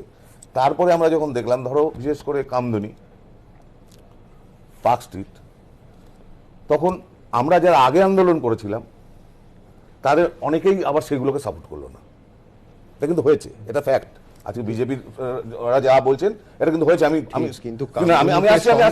ঘোষের নেতৃত্বে মিছিল হয়েছে, আমি বলছি আমি নিজে ছিলাম। হ্যাঁ, আবার যখন আমিরুলের মৃত্যু হলো, যখন আমি আমিরুল নিয়ে যখন প্রতিবাদ করলাম, এই রাজ্যের মাননীয় মুখ্যমন্ত্রী আজকে যেটা বললেন আমার শুনে খুব ভালো লাগছিল। উনি বলছেন যে অন্যরা তো অন্য কথা বলতেই পারে, একটা অন্য ভয়েস থাকতেই পারে, তার জন্য আমরা কেন বাজে কথা বলবো। উনি বললেন একটু আগে, আমরা শুনতে পেলাম, সেটা খুবই ভালো কথা। উনি কিন্তু সেটা মেনটেন করেননি। উনি আমার সম্পর্কে ব্যক্তিগতভাবে যে মন্তব্যটি করেছিলেন ডায়মন্ড হারবারের কোনো একটি জনসভা থেকে, সেটা আমার সত্যি সত্যি সম্মানহানি হয়েছে এবং আমি মনে করি এটা সম্মানহানি যে কোনো লোকেরই হয়। অর্থাৎ আমি যেটা বলছি যে সমস্ত রাজনৈতিক দলে আজকে সায়ন্তন যেটা বললো, সায়ন্তন কি নিজে জানে না যে ও অন্যায় করলো? নিশ্চয়ই জানে। সৌমিত্র খা যেটা বললো, ও জানে না যে অন্যায় বললো, কাদের সম্পর্কে বলছে। হতে পারে যে আমাদের সাথে আজকে ধরো আমরা যে আগে যেমন দল থেকে কোনো নিন্দা নেই। আমি প্রণয়দার কাছে সম্পূর্ণ অন্য দিক থেকে একটা প্রশ্ন রাখবো, সেটা হচ্ছে ধরুন এখন তো বিজেপি দলে সরাসরি দলের সদস্য হয়েছেন বহু বিদ্বজ্জন, বহু কৃতি মানুষ, মানে দিল্লিতে গিয়ে একটা সময় জয়েনিং এর স্রোত পড়ে গেছিল, তাদেরও যদি এরকম পাল্টা আক্রমণের শিকার হতে হয়, আমি বলছি এটা অ্যাভয়েড করা যায় না? যে ঠিক আছে আপনি কৃতি মানুষ, আপনার একটা বক্তব্য থাকতে পারে, রাজনৈতিক সমর্থনও থাকতে পারে, কিন্তু আমি কুকুর বেড়াল কেন বলবো? আমি একটা সেকেন্ড প্রণয়ের সাথে এটা অ্যাড করে দিচ্ছি। বিজেপির সর্বভারতীয় নেতৃত্ব কিন্তু আমার বাড়িতে গেছিল এবং আমার মতো অনেক লোকের বাড়িতেই গেছে। আমি বলে দিচ্ছি, আমি ওনাদেরকে আমার বাড়িতে এসেছি, আমি আতিথেয়তা যা করার আমি সবই করেছি, কিন্তু আমি ওনার দলে যোগ দিতে পারবো না, আমি বলেছি। তাহলে আগে আমি ধরে নেব সায়ন্তনের কথাতে, সায়ন্তন যাদেরকে বলতে চাইলেন যে কুকুর বিড়াল বাদর অনেক কিছুই বলার চেষ্টা করলো সায়ন্তন, যে তাদের যে তোমাদের যে কেন্দ্রীয় নেতৃত্ব এই সমস্ত লোকগুলো বাড়ি গেছিলেন, সেটা তো উদ্দেশ্য ছিল না। উদ্দেশ্য ছিল সত্যিকারের যারা ভালো মানুষ তারা যেন তোমাদের দলের পাশে থাকে, কিন্তু এইগুলো বললে তো কেউ আসবে কি? সুমনদা, আপনার পিসিআর কে যদি একটা রিকোয়েস্ট করেন, এই কিছুদিন আগে সিএএ বিরোধী আন্দোলনে নেমে এই কৌশিক সেন দিলীপ ঘোষ সম্পর্কে কি বলেছিলেন সেটা চালান, আর আজকে সায়ন্তন কি বলেছে পাশাপাশি চালান। যারা দর্শক তারা দেখে নেবে কোনটা। আমি নিশ্চিত আমি দেখিনি, আমি বলছি কুকুর বাঁদর কৌশিক বলে না, কুকুর বাদর না বলতে পারেন। এখন ধরুন বউয়ের ভাইকে আমি শালা বলতে পারি, কেউ শালক বলতে পারে, মানে শালা তো শালাই থাকবে। এখন দিলীপ ঘোষ বললে শালা বলবে, আপনি বললে হয়তো শালক বলবে। এটাকে নিয়ে আর বেশি তার কারণ আপনারা পারবেন না, তার কারণ যাদেরকে আপনারা সার্টিফাই করছেন তাদের মুখে এই কৌশিক নিজেদের আয়নায় বাংলার বুদ্ধিজীবীদের কি বলেছেন সেটা দেখান। কৌশিক সেন দিলীপ ঘোষকে কি বলেছে দেখান। ইট মারলে পাটকেল খেতে হবে, ইট মারলে পাল্টা পাটকেল খেতে হবে, এই সহ্য শক্তি থাকতে হবে। বিজেপি এই কথাগুলো বিজেপি নেতৃত্ব বলে তারা তারা একেবারে ইন্টেনশনালি পারপাসলি বলছে এবং সেটা আপনাকে অনুব্রত কি বলছে, তারপর তো অনুব্রত তো আমি কিন্তু এবিপি আনন্দে বলেছি, এখন বন্ধ করতে পারবে না, বন্ধ করতে পারবে, তোমার সে হিম্মতই নেই। আমি বলছি বিজেপির নেতারা যা বলছে বাংলার মানুষের সম্পর্কে প্রতিদিন এবং বাংলার বুদ্ধিজীবীদের, সেটা হচ্ছে তাদের আয়নায় বাংলার মানুষকে দেখছে, তাদের আয়নায় তারা বুদ্ধিজীবীদের দেখছে। আমাকে 2 মিনিট বলতে দিতে হবে। সেটা হচ্ছে দেখুন, আমরা পশ্চিমবঙ্গে বুদ্ধিজীবী কথাটা শুনে অভ্যস্ত। কৃষি কাজ করে যারা জীবিকা নির্বাহ করে কৃষিজীবী, চাকরি করে চাকরিজীবী, সেই যদি আমরা ভাবি তাহলে বুদ্ধির দিয়ে যারা করেন তারা বুদ্ধিজীবী। আপনাকে কাউকে বুদ্ধিজীবী বলতে হবে না, কিন্তু আমি বলছি যে উদাহরণগুলো আপনি দিলেন, যিনি সাধারণ মানুষকে এরকম কুকুর বাঁদর বলার অধিকার আছে বিজেপি? না, আমি তো ওই তো বললাম আপনি ভাবে নিজেদেরকে কি ভাবে, কি না নিজেদের কি ভাবে বিজেপি? না নিজেদেরকে এটাই ভাবে কৌশিক সেনের যদি অধিকার থাকে, সেটা একটা নির্বাচিত কেন্দ্রের নেতৃত্বের প্রেসিডেন্ট ওইভাবে আক্রমণ করা, আমাদের 100 ভাগ অধিকার আছে, তাদেরকে আক্রমণ করব। আগে আক্রমণ থেকে বাঁচতে গেলে নিজেদের আমার একটা বক্তব্য আছে। আমি বলছি হঠাৎ করে না মানুষদের এত অত্যাচার করা হচ্ছে কেন? মানে যে কুকুর ছাগল গাধা এদের হঠাৎ করে এদের এত আক্রমণ করার কি আছে? আমি বলছি মানুষ মানুষকে একটু মাপার চেষ্টা করুক না। এবং দ্বিতীয় কথা হচ্ছে মানে যে বক্তব্যগুলো বারবার আসছে যে সমস্ত বুদ্ধিজীবীরা নিজেদের বুদ্ধিজীবী মনে করেন, আচ্ছা যিনি চাষ করেন তার বুদ্ধি নেই, যিনি পকেটমার তো সবচেয়ে বড় বুদ্ধিজীবী, তার কারণ কয়েক সেকেন্ডের মধ্যে বুদ্ধি প্রয়োগ করে সে এমন কাজ করছে আমি তো তৃণমূল করবো, ট্রেনে বাসের পকেটে সবচেয়ে বড় আরেকটা হলো তাহলে আশা করি বিজেপির ভাষা মানে শব্দ চয়ন ভাষা ভয়ঙ্কর হচ্ছে। বিজেপি কিন্তু এই যে একটা স্ট্র্যাটেজি, এটা একটা রাজনৈতিক কৌশল নিয়েছে, এর মাধ্যমে তারা অবশ্যই মনে করছে যে পশ্চিমবঙ্গের একটা বড় অংশের ভোটারদের কাছ থেকে তারা তাদের যে ভোটারদের ওপর তাদের কন্ট্রোল আছে, প্রভাব আছে, সেই ভোটটা ধরে তো রাখবেই এবং তার সঙ্গে পশ্চিমবঙ্গের বেশ কিছু মানুষের আরো ভোট পাবে। আমার দুটো কাউন্টার আর্গুমেন্ট আছে। এক হচ্ছে যে দেখুন, এই আমি বিদ্বজ্জন বলি, বুদ্ধিজীবী শব্দটা আমরা ব্যবহার করি না জানা হয়তো, তার কারণ হচ্ছে এটা অনেক অ্যাম্বিগুইটি থাকে, কাকে বলবো কাকে বলবো না, কৃতি মানুষ, চেনা মুখ যাদেরই হোক। এই যেমন তৃণমূলে আছে, একটা সময় বামপন্থীদের সঙ্গে সংখ্যাগরিষ্ঠ বিদ্বজ্জনের চেনা মুখ কৃতি মানুষরা ছিলেন, এবং এখন তো বিজেপির দিকেও একটা স্রোত আছে। আমি যদি আপনার কথা অনুযায়ী পরিকল্পনা করে তাদের হিট করি, তো সেই ইটের উল্টো পাটকেলটা তো আমার দলের যারা আছে তাদের গায়েও লাগে না। কিন্তু এখানে বুঝতে হবে বুদ্ধিজীবীদের একটা বড় অংশ কিন্তু খুব বুদ্ধিমান, ফলে তারাও কিন্তু ঠিক সময় মতো বুঝতে পারবেন কারা ক্ষমতায় আসছে। আমরা বুদ্ধিজীবী মানে আমরা সম্পূর্ণ সৎ হয়ে গেলাম এমন তো নয়। এই জায়গায় আমরা এই শ্রেণীটাকে আক্রমণ করি, যারা চিরদিন নিচ্ছেন জগন্নাথসঙ্গে ট্রেন থেকে বাউডার মেকে নাটক করলো, আর 11 সালে এসে তারাই তৃণমূল হয়ে গেছে। এই শ্রেণীটা বলছে না, গণতন্ত্রে প্রণয় যে কথাটা এটা এটা অদ্ভুত। সংবিধান মানবে না, গণতন্ত্র মানবে না, কোনো কিছু আইন মানবে না, নিয়ম মানবে না, পরম্পরা মানবে না, ঐতিহ্য মানবে না। নির্বাচনে 100 জন মারা গেলে যারা রাস্তায় নামে না, কুমারগঞ্জের যে মেয়েটি ধর্ষিত হলো, জ্বালিয়ে দেওয়া হলো, তার জন্য যাদের একটাও মোমবাতি জ্বালে না, তাদের ধান্দাবাজি ছাড়া কিছু নয়, তাদেরকে আমরা যাদবপুরটাকে সেন্টার অফ এক্সেলেন্স এই ট্যাগটাকে আটকে রেখে দিয়েছিল। আমি এখন বুঝতে পারছি কেন্দ্রীয় সরকার, এটা পার্থর বলা উচিত ছিল। আমায় বলতে হচ্ছে প্রত্যেকটা আর্গুমেন্টের একটা কাউন্টার আর্গুমেন্ট থাকবেই, কিন্তু একজন বুদ্ধিজীবী যেমন এনআরসির বিরুদ্ধে রাস্তায় নেমে মিছিল করতে পারেন, একজন বুদ্ধিজীবী কিন্তু মঞ্চে উঠেও নিজের মুখ দেখাতে পারেন। এই জায়গাটা কিন্তু বুদ্ধিজীবীদের ভাবতে হবে যে তারা কোন জায়গাটায় গিয়ে নিজেদের মত প্রকাশ করছেন। যিনি মিছিলে হাঁটছেন তার যেমন তার বুদ্ধিজীবী হিসেবে তার যে কন্ট্রিবিউশন এই এনআরসি বিরোধী আন্দোলনে, একজন বুদ্ধিজীবী যখন মিছিলে না হেঁটে সোজা মঞ্চে উঠে যাচ্ছেন কোন রাজনৈতিক নেতা নেত্রীর কাছাকাছি যাওয়ার জন্য, তখন কিন্তু অর্থাৎ এখানে একটা মন্তব্য করতে হবে যে বুদ্ধিজীবীরা কিন্তু নিজেদের দামটা কতটা রাখবেন সেটা বাংলার বুদ্ধিজীবীদের নিজেদেরই ঠিক করতে হবে। এই জায়গায় কিন্তু তাদের যে কথাগুলো শুনতে হচ্ছে, সেইখানে তারা তার ভবিষ্যতে কি ধরনের ডিসিশন নেবেন সেটা তাদের সম্মান রক্ষার একটা বড় দায়িত্ব কিন্তু তাদের নিজেদের। সেই ফর্মুলা অনুযায়ী তো কোনো বিদ্বজ্জনের কোনো বিষয়ে যেটা বিতর্ক হতে পারে কথা বলা উচিত না। বিতর্কে কথা বলতে পারে, যত এই ধরনের শব্দ ব্যবহার করে তত সুবিধা নেওয়ার বাংলার মানুষ, বুদ্ধিজীবীরা, সাধারণ মানুষ জানুক যে বিজেপির নেতৃত্ব যারা এবং এই দলটা কি ভয়ঙ্কর এবং সাংঘাতিক দল, সেটা বাংলার মানুষ সবচেয়ে ভালো ছিল।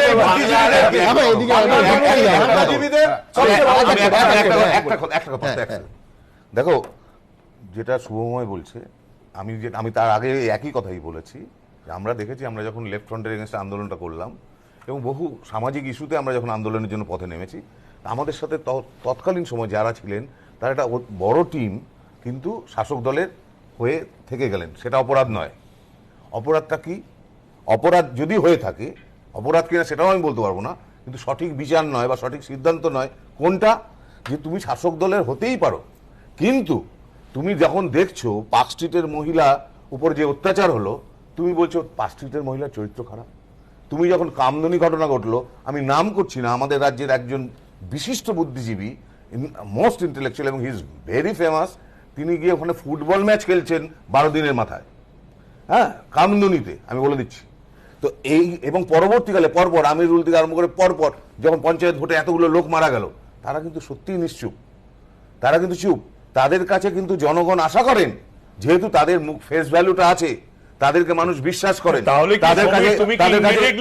ইনডিরেক্টলি বুদ্ধিজীবীদের এই গালিগালাজ দেওয়া হচ্ছে? না না না না না, কখনো নয়, কখনো নয় তাপসদা, কখনো নয়। যারা এই গালিগালাজ দিচ্ছেন তাদের কাছে আমি এটাই বলতে চাইছি, বুদ্ধিজীবীদের ব্যাপার, সেটা তো সময় ঠিকই বলেছে, কিন্তু তাই বলে বুদ্ধিজীবীদের এই ভাষায় আক্রমণ করা হবে? এক সেকেন্ড তাপসদা, প্রথমেই মানুষকে এই ভাষায় আক্রমণ করা হবে, সেটা নিন্দা করেছেন প্রথমেই। আমার বক্তব্য হলো না সমিতা, তোমার কথা হচ্ছে যে নাগরিক সমাজ সেটাকে সম্পূর্ণ অ্যাপলিটিক্যাল থাকতে হবে, কোন রাজনীতির মঞ্চের কাছাকাছি তাদের যাওয়া চলবে না। যদি যায় তার সেটা তো অপরাধ নয়, কিন্তু সমাজে যখন একটা ধরা যাক আমি সিপিএম করি, ও তৃণমূল করে, উনি বিজেপি করেন, এবার পাড়াতে একটা আগুন লাগলো, তা আমি ওর বাড়িতে আগুন লেগেছে, আমি যাবো না? তা আমি একটা রাজনৈতিক শাসক, কোন রাজনৈতিক দলের ছত্রছায়া আছি দেখে আমি সমাজে একটা অন্যায় হচ্ছে তার প্রতিবাদ করবো না? তাহলে সেইটুকু মেরুদণ্ড যদি আমার না থাকে তাহলে লোকে কেন আমার সম্মানটা করবে? কিন্তু আমার দুটো পয়েন্ট বলার, এক হচ্ছে যে আমি প্রণয়বাবুর আর্গুমেন্টের প্রেক্ষিতে আমি বলতে চাই যে যারা পার্ক স্ট্রিটে চুপ করেছিল অথবা তৃণমূলের হয়ে অনেক কথা বলেছিল, তারা যখন সরব হচ্ছে তারা যদি রিয়্যাক্ট করেন, তাহলে এবার আমার উল্টো প্রশ্নটা যে এই যে তৃণমূলে থাকা মানুষজন যখন দলে দলে আপনাদের দলে চলে গেল, এখন দুয়ার খুলে নিয়ে নিচ্ছেন, আমি বললাম যে সেক্ষেত্রে কোনো অসুবিধা হয় না। আমি বললাম সিলেক্টিভলি, অর্থাৎ পথে নেমে যখন আন্দোলন কেউ করছে, আমার কথা হচ্ছে প্রতিষ্ঠান বিরোধিতার আন্দোলন সব যুগে হয়ে এসছে, তাতে কিছু লোক এরকম থাকবে আপনার পছন্দ হবে, কিছু লোকের হবে না। কিন্তু আমার প্রশ্ন হচ্ছে যে এই যে টেরার পলিটিক্স যেটা হয়, এটা একটা ভিন্ন আঙ্গিকে শুরু হচ্ছে। আমি বলছি যে এই যে কুকুর বাদর এটা বলার মধ্যে দিয়ে যেটা হয় যে আসলে আপনি একটা হেড পলিটিক্সের একটা অন্য মাত্রা যোগ করছেন, এবং যাতে মানুষ পথে নামতে ভয় পায়। আমি বলছি এই মানুষরা কি করতে চেয়েছিলেন? আমি বলছি দুটো জিনিস, যে আমি যারা বলে কাগজ আমি দেখাবো না, তারা কাউকে ভয় পেতে পারে না। যারা দেশের আইন মেনে, সংবিধান মেনে আবার সমাজে বলে কাগজ আমি দেখাবো না, আমি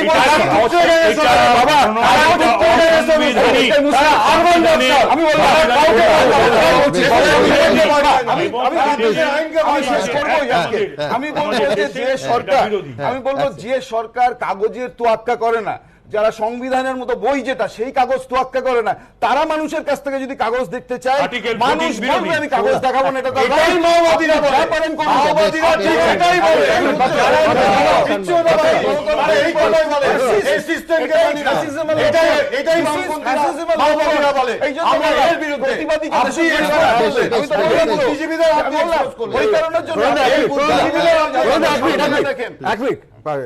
বিষয়টা হচ্ছে কিন্তু বুদ্ধিজীবীর আক্রান্ত নয়, ভিন্ন স্বর ভিন্ন মত আক্রান্ত। বেসিক্যালি ব্যাপারটা তাই, কে বুদ্ধিজীবী নয়, বুদ্ধিজীবীদের কি ইন্টারেস্ট আমি তাই যাচ্ছি, এক নম্বর। দু নম্বর হচ্ছে একটু ভেবে দেখুন, তৃণমূলকে রিপ্লেস করবে বিজেপি, একটা ভিন্ন স্বরের বিরুদ্ধে অনিক দত্তর প্রমাণ আছে, সমীর দা এখানে বলছেন, সমীর দা প্রমাণ আছেন, তাকে রিপ্লেস করছেন বিজেপি এইসব কুকথা বলে। তাহলে কি রিপ্লেসমেন্ট হবে এটা মানুষের কিন্তু ভাবা দরকার। তৃতীয় হচ্ছে মমতা বন্দ্যোপাধ্যায় যে ফ্রিডম অফ স্পিচের কথা বলছেন, এটা দুর্ভাগ্য, এটা শুনতে হচ্ছে আজকের দিনে দাঁড়িয়ে, এবং সেই পশ্চিমবঙ্গে দাঁড়িয়ে কামদুনি থেকে পার্ক স্ট্রিট যে উদাহরণগুলো হলো আমি রিপিট করবো না। চতুর্থ যেটা হচ্ছে, বুদ্ধিজীবীদেরও কিন্তু একটা শ্রেণীর বুদ্ধিজীবীদের দায়িত্ব থাকা উচিত। আমরা 2009-11 বা 2006 থেকে 11 ফেজের মধ্যে এই স্টুডিওতে বসে দেখেছি ব্রাত্য বসু, অর্পিতা ঘোষ বুদ্ধিজীবীদের বক্তব্য শুনেছি, পরবর্তীকালে তারা সমস্ত আপোষ করে নিয়ে কিন্তু মন্ত্রিসভায় ঢুকে গেলেন। তাহলে কি মানুষের কনসেপশনের মধ্যে দেখা গেল ব্রাত্য বসু 2 বছর আগেই জয়েন করেছিলেন, তার অধিকার আছে, অবশ্যই আছে, কিন্তু তাকে তো বুদ্ধিজীবী হিসেবে মানুষ দেখেছে। ফলে তিনি পরবর্তীকালে দেখা গেল যে কামদুনি থেকে পার্ক স্ট্রিট সব ব্যাপারে নীরব থাকতেন, মানুষের কিন্তু চিন্তা চেতনার জায়গায় সেখানে আঘাত খাচ্ছে, এটা এক নম্বর। 2 নম্বর হচ্ছে আজকে কাকা ছিচি করতে করতে শুভা প্রসন্ন বুদ্ধিজীবী হচ্ছেন। মানুষ তো বলছেন যে ইনি চিটফান্ডের ব্যাপারে জড়িত ছিলেন, ফলে এই মানুষটা বুদ্ধিজীবী হয়ে এই অ্যাডভান্টেজ নিয়ে আজকে মমতা বন্দ্যোপাধ্যায়ের সঙ্গে রয়েছেন, ফলে বেসিক পারসেপশনে কিন্তু ধাক্কা খাচ্ছে বুদ্ধিজীবীদের সম্বন্ধে। না না, আমি বলছি একটা তো এখানে যেটা হলো, আমিও বললাম যে সাধারণ মানুষ এবং বুদ্ধিজীবী কাউকেই আঘাত করা যায় না, এই ভাষায় কথা বলা যায় না, কিন্তু সমস্যাটা হলো সন্ময়ের অন্য জায়গায়। সন্ময়ের একটা পারসেপশনটাই, যখনই যেটা কিছু বলি না কেন, ও কংগ্রেসের হয়ে যদি কথা বলে, আমি জানি না আগামী দিনে কংগ্রেসেরও প্রশ্নের সম্মুখীন হতে পারে আগামী দিনে, হবেও হয়তো। তার কারণ হলো ও বসে টিভিতে প্রথম কাজই হলো ওর তৃণমূল বিরোধী কথা বলা এবং মমতা বন্দ্যোপাধ্যায়ের বিরোধী কথা বলা। 2011 আপনাদের সমর্থন করেছি আমরা। আরে ভাই, অ্যাবসলিউটলি সমর্থন করেছো, বেশ করেছো, সমর্থন সেটা বলা যাবে না, মাথায় রাখো, সেটা বলা যাবে না। সত্য কথাকে রাগ করে ব্যবস্থা, আমাদের সমর্থনে 2011 পরিবর্তনের সরকার ছিল, আজকে সেই সরকার এখন প্রতি পদে উল্লেখ করছে, তার বিরুদ্ধে কথা বলার দায়িত্ব আমাদের। তোমাদের বাংলা আমাদের দায়িত্ব কথা বলা, আমাদের সমর্থনে 2011 পরিবর্তনের সরকার এসেছিল, সেই সরকার ভুল করলো, তোমাদের সব সময় ছিল সিপিএম এর সঙ্গে, এবং তারই জন্য আমরা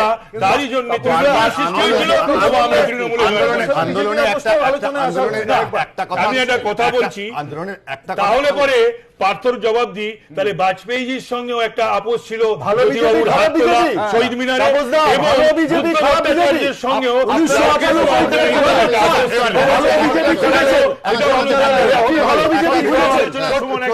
ছোট্ট একটা বক্তব্য, সেটা হচ্ছে যে একটা আলোচনা তো বারবার উঠছে কাগজ দেখানো না দেখানো নিয়ে। এইখানে মূল প্রশ্নটা হচ্ছে আমাদের যে আধার সংক্রান্ত, পাসপোর্ট সংক্রান্ত, এই ডেটা সংক্রান্ত প্রচুর ডেটা আমাদের দেশের কাছে আছে। তাহলে আমি যদি বলি কাগজ দেখাবো না, যদি সত্যি করে ভাবুন আমি বললাম কাগজ দেখাবো না, তার মানে কি আমার কাগজ সরকারের কাছে নেই? একেবারেই সত্যি না। সরকারের কাছে তো বিরাট সংখ্যক ডেটা আছে, তথ্য আছে, অর্থাৎ কাগজ তো কার্ড আকারে আপনাকে দিয়ে দিয়েছে, সরকারের কাছে দেখানোর জন্যই দিয়েছে। সরকারের আপনি দেখাবেন না কেন? সরকারের কাছেও তো এই কাগজটা আছে, অর্থাৎ আপনাকেও তো কার্ডটা দিয়েছে সরকার, দেখালে তো আপনি মানছেন না, দেখানোর জন্যই তো কার্ডটা আপনারা মানেন না। আপনারা সরকারে আছেন, ওই কার্ড নিয়ে কার্ড মানছেন না। আধার কার্ড করলো ভোটার কার্ড, আধার কার্ড কিছু মানছেন না। এই যে কাগজ দেখানো আর না দেখানো, এই ব্যাপারটা কিন্তু একেবারে প্রতীকী, একেবারে রাজনৈতিক, একেবারে কে কতটা ভোটের দখল পাবেন তার লড়াই। আজকে রাজনীতির ক্ষেত্রে, সর্বভারতীয় রাজনীতির ক্ষেত্রে আরেকটা বড় খবর আপনাদের দেখাবো। বিজেপির নতুন সর্বভারতীয় সভাপতি হলেন জেপি নাড্ডা। দেখুন, সিএএ এনআরসি বিরোধী আন্দোলনে যখন গোটা দেশ উত্তাল, এমন একটা মোক্ষম সময় বিজেপির সভাপতি বদল।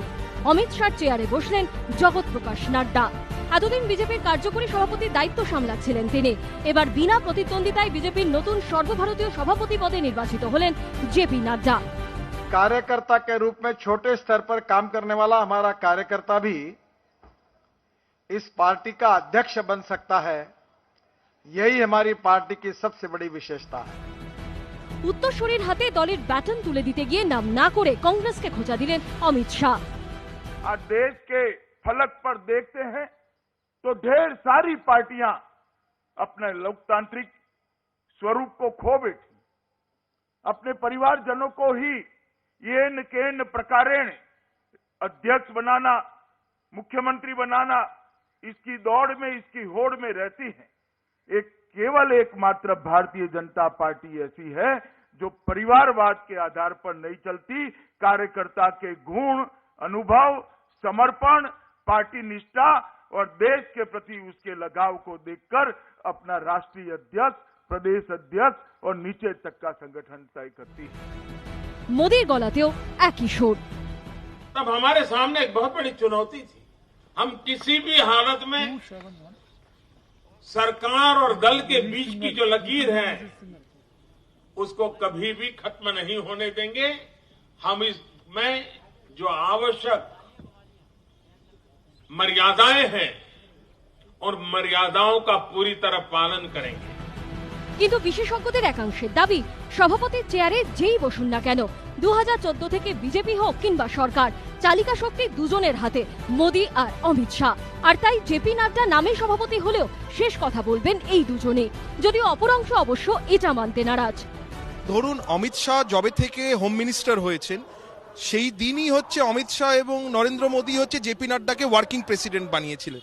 তার ফলে জেপি নাড্ডার প্রেসিডেন্ট হওয়া মানে অমিত শাহ এবং নরেন্দ্র মোদী বকলমে পুরো বিজেপি দলটা চালাবেন। হিমাচল প্রদেশ থেকে রাজ্যসভার সদস্য, এমন খুব একটা বড় বিজেপির বড় নেতা বলে ওনাকে গণ্য করা হয় না। ক্ষমতার দিক থেকে এটা হচ্ছে নরেন্দ্র মোদী এবং অমিত শাহ নিজেদের বিজেপির মধ্যে নিজেদের প্রভাব এবং ক্ষমতাকে আরও শুধু বাড়ালেন না, এটাকে একটা ইনস্টিটিউশনাল রূপ দিলেন জেপি নাড্ডার মাধ্যম দিয়ে। জেপি নাড্ডাকে সম্পূর্ণভাবে রাবার স্ট্যাম্প বলে দেওয়াটা হয়তো ঠিক নয়। জেপি নাড্ডারও দীর্ঘ একটা আরএসএস এর ইতিহাস রয়েছে, তিনিও অনেক ইম্পর্টেন্ট দায়িত্ব সামলেছেন। তাতে যে বিজেপির ভেতরকার কোনোভাবে তাদের যে আগ্রাসী মনোভাব বা কোনো কিছু, সেগুলো যে কিছু বদলে যাবে তা নয়। তবে কি অন্তত চোখের সামনে এটা দেখা যাবে যে এক ব্যক্তি এক পথ। এমন একটা সময় জেপি নাড্ডা বিজেপির সর্বভারতীয় সভাপতির ইনিংস শুরু করলেন যখন তার সামনে দুটি বড় চ্যালেঞ্জ। কয়েকদিনের মধ্যেই দিল্লিতে বিধানসভা নির্বাচন, তারপর 2021-এ বাংলার লড়াই। প্রাক্তন সভাপতি অমিত শাহর নেতৃত্বে দিল্লি আর বাংলায় লোকসভা ভোটে বিজেপি দুরন্ত ফলাফল করলেও 2016 বিধানসভা নির্বাচনে দল কিন্তু ধাক্কাই খেয়েছিল। তাই নবাগত নাড্ডার হাত ধরে বিজেপি বঙ্গে 2021-এ ম্যাজিক দেখাতে পারে কিনা, নাকি অধরাই থেকে যায় বঙ্গজয়ের স্বপ্ন, তার উত্তর আগামী দিনেই মিলবে। এবিপি আনন্দ।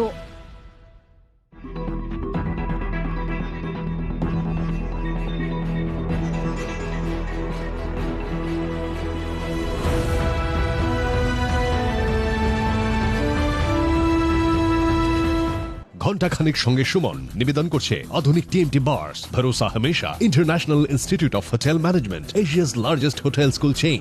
কুকমি, ভালো রান্না করতে লাগে একটুখানি কুকমি। আদি চাই পারুল প্রকাশনের ক্লাস 5 to 12 টেক্সট রেফারেন্স। সহযোগী নিবেদক রাজা গোল্ডেন মারি বিস্কিট, সোনালী স্বপ্নের স্বাদ চিরন্তন। সুরক্ষা ডায়াগনস্টিক, 25 বছর ধরে সবার সুস্থ থাকার ঠিকানা। বসুমতী চাল, ভাতের সঠিক চাল। বিধান শিশু উদ্যানে 22 জানুয়ারি থেকে ইসরোর মহাকাশ প্রদর্শনী। আদি মোহন কাঞ্জিলাল, কলকাতা এবং শিলিগুড়ি।